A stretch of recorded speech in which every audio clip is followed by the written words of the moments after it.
pemilik kedai ni? Ya. Sekejap, Aunty, dia...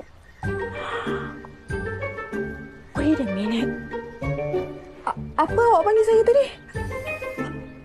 Pandasnya telinga dengar. Aunty? Kakak... Lah, memang ni kedai dia. Nama dia Hassan. Alright.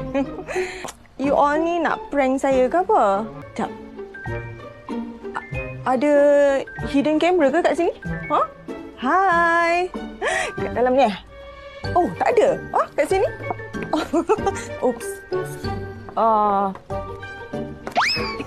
Oops. Sorry. Tak apa. Nanti bila bos you all sampai, saya datang balik. Okay? Nak prank eh?